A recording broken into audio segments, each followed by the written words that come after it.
ಈ ರೀತಿಯಾಗಿ ಖಾರ ಮತ್ತು ಸಿಹಿಯನ್ನ ಒಂದೇ ಹಿಟ್ಟಿನಲ್ಲಿ ಮಾಡ್ಕೋಬಹುದು. ಯಾವ ರೀತಿಯಾಗಿ ಮಾಡ್ಕೋಬೇಕು ಬನ್ನಿ ಹೇಳ್ಕೊಡ್ತೀನಿ. ಖಾರ ಲವರ್ಸ್ಗೂ ಮತ್ತು ಸ್ವೀಟ್ ಲವರ್ಸ್ಗೂ ಇದು ಒಳ್ಳೆ ಸ್ನಾಕ್ಸ್ ಅಂತಾನೆ ಹೇಳ್ಬೋದು. ಬನ್ನಿ ನೋಡೋಣ ಯಾವ ರೀತಿಯಾಗಿ ಮಾಡಬೇಕು ಅಂತ. ಎಲ್ಲೂ ಸಹ ವಿಡಿಯೋನ ಸ್ಕಿಪ್ ಮಾಡಬೇಡಿ. ಮೊದಲಿಗೆ ನಾನು ಒಂದು ಬೇಸನ್ನಲ್ಲಿ 1.5 ಕಪ್ ಅಷ್ಟು ಮೈದಾ ಹಿಟ್ಟನ್ನ ಹಾಕೊಂತಾ ಇದ್ದೀನಿ. ನೀವು ಬೇಕಾದ್ರೆ ಇಲ್ಲಿ ಗೋಧಿ ಹಿಟ್ಟನ್ನು ಸಹ ಯೂಸ್ ಮಾಡಬಹುದು. ನಂತರ ಸ್ವಲ್ಪ ಉಪ್ಪು, ಹಾಗೆ 1/4 ಕಪ್ ಅಷ್ಟು ತುಪ್ಪವನ್ನ ಹಾಕೊಂತಾ ಇದ್ದೀನಿ.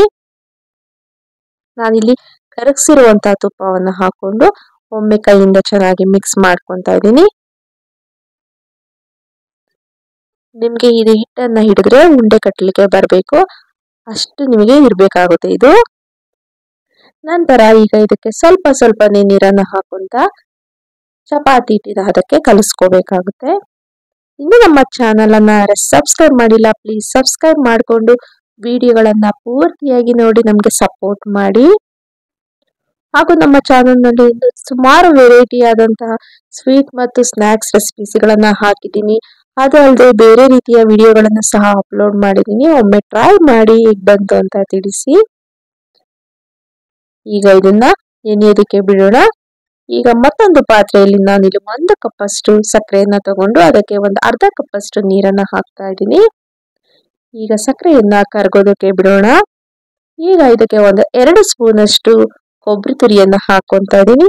ಹಾಗೆ 1/2 ಸ್ಪೂನ್ ಅಷ್ಟು ಏಲಕ್ಕಿ ಪುಡಿಯನ್ನ ಹಾಕ್ತಾ ಇದ್ದೀನಿ. ಇದು ಒಂದೆಳೆ ಪಾಕ ಬರಬೇಕು, ಅಲ್ಲಿವರೆಗೂ ನಾವು ಇದನ್ನ ಕುಕ್ ಮಾಡಬೇಕಾಗುತ್ತೆ. ನಂತರ ಕೊನೆಯಲ್ಲಿ ಇದಕ್ಕೆ 1 ಸ್ಪೂನ್ ಅಷ್ಟು ನಿಂಬೆಹಣ್ಣಿನ ರಸವನ್ನು ಹಾಕಿ ಸ್ಟವ್ ಅನ್ನ ಆಫ್ ಮಾಡಬೇಕಾಗುತ್ತೆ. ಈಗ ಹಿಟ್ಟು ಸಹ ಚೆನ್ನಾಗಿ ನೆಂದಿದೆ. ಈಗ ಇದರಲ್ಲಿ ಸ್ಮಾಲ್ ಬಾಲ್ಸ್ ಆಗಿ ಮಾಡ್ಕೋಬೇಕಾಗುತ್ತೆ. ನೀವು ಈ ಸೈಜ್ ಅಲ್ಲಿ ಇದ್ರೆ ಸಾಕು ನಿಮ್ಗೆ ಉಂಡೆಗಳು. ಈಗ ನೋಡಿ ನಾನು ಯಾವ ರೀತಿಯಾಗಿ ಲಟ್ಟಿಸ್ತೀನಿ ಅಂತ ನೋಡ್ಕೊಳ್ಳಿ. ಅದೇ ರೀತಿಯಾಗಿ ನೀವು ಲಟ್ಟಿಸ್ಕೋಬೇಕಾಗುತ್ತೆ. ತುಂಬಾನೇ ಚೆನ್ನಾಗಿರುತ್ತೆ, ತುಂಬಾ ಕ್ರಂಚಿಯಾಗಿ, ತುಂಬಾನೇ ಸಾಫ್ಟ್ ಆಗಿರುತ್ತೆ. ಒಂದ್ಸತಿ ಮಾಡ್ಕೊಡಿ, ಮನೆಯವರೆಲ್ಲ ಮತ್ತೆ ಮತ್ತೆ ಮಾಡಿ ಅಂತಾರೆ, ಅಷ್ಟು ಚೆನ್ನಾಗಿರುತ್ತೆ. ಈ ರೀತಿಯಾಗಿ ನಿಮ್ಗೆ ಎಷ್ಟು ತೆಳ್ಳಗಾಗುತ್ತೋ ಅಷ್ಟು ತೆಳ್ಳಗೆ ಲಟ್ಟಿಸ್ಕೊಂಡು ನಾನು ಫೋಲ್ಡ್ ಮಾಡಿದ ರೀತಿಯಲ್ಲಿ ಮಾಡ್ಕೊಳ್ಳಿ.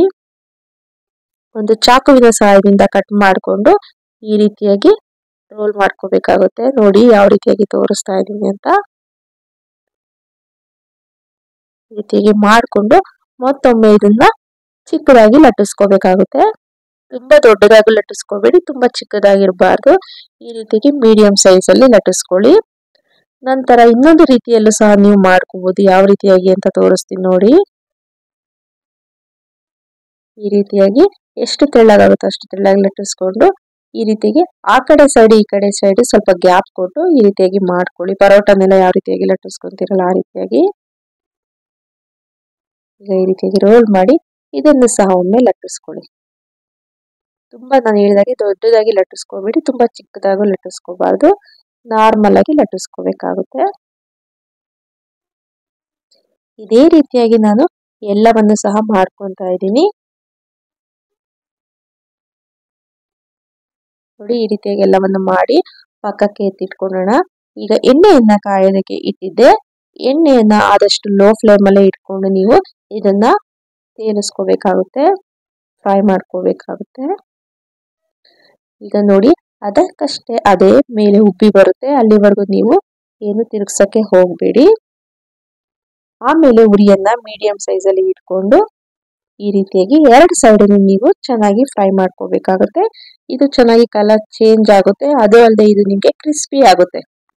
ಈಗ 2 ಸಹ ಚೆನ್ನಾಗಿ ಫ್ರೈ ಆದ್ಮೇಲೆ 2 ಕಡೆನೂ ಎತ್ತಿಟ್ಕೋಬೇಕಾಗುತ್ತೆ. ಇದೇ ರೀತಿಯಾಗಿ ನಾನು ಎಲ್ಲವನ್ನು ಸಹ ಫ್ರೈ ಮಾಡ್ಕೊತಾ ಇದ್ದೀನಿ.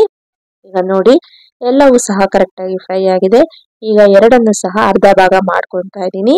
ಸ್ವಲ್ಪ ಸಿಹಿಗೆ ಮತ್ತು ಸ್ವಲ್ಪ ಖಾರಕ್ಕೆ. ಸ್ವಲ್ಪ ಖಾರಕ್ಕೆ ನಾನು ಮೆಣಸಿನ ಪೌಡರ್ ಮತ್ತೆ ಉಪ್ಪನ್ನ ಹಾಕಿ ಮಿಕ್ಸ್ ಮಾಡಿ ಈಗ ಒಂದು ಖಾರದಕ್ಕೆ ಹಾಕೊಂತಾ ಇದ್ದೀನಿ. ಈಗ ನೋಡ್ತಾ ಇರ್ಬೋದು ನಿಮ್ಗೆ ಖಾರ ಸ್ನಾಕ್ಸ್ ರೆಡಿ ಆಗಿದೆ.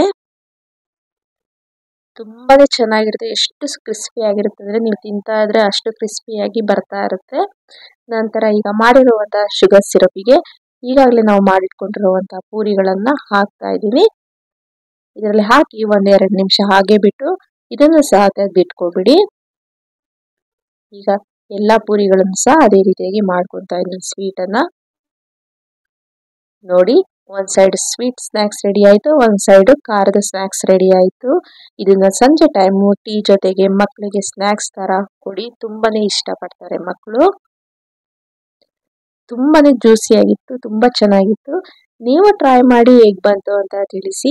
Thank you.